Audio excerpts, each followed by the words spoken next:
I'm talking about Minions with a capital M, the yellow guys on the screen right now, who came out in a movie in 2015.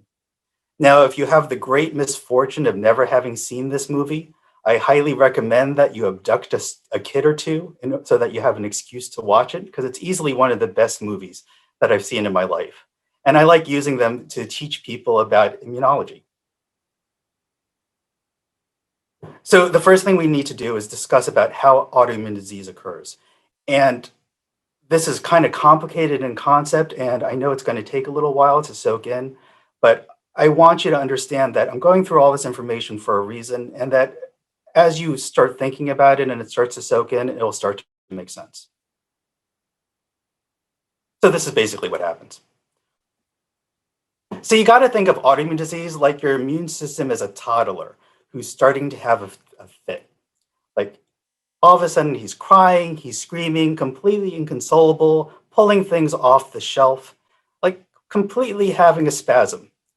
And the object of immunosuppressive therapies is basically to calm that toddler down so he goes back to sleep.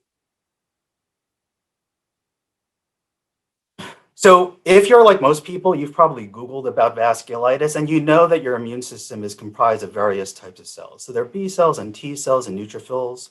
If you have EGPA, eosinophils are important, but there's a whole bunch of immune cells, some of which aren't even listed on this slide. I'm going to tell you, forget about all about that. What you really need to know about your immune system is your immune system basically has three major functions. Your white blood cells need to know how to fight because they need to fight off infection. They need to be able to talk to each other so they can collaborate. And they need to know when to give up. And if you think about people who have autoimmune disease like vasculitis, basically it ends up being a dysfunction in one of these three major functions of white blood cells. And the reason why that's so great is because since we know this, we can actually target individual components of the immune system in order to make some people better.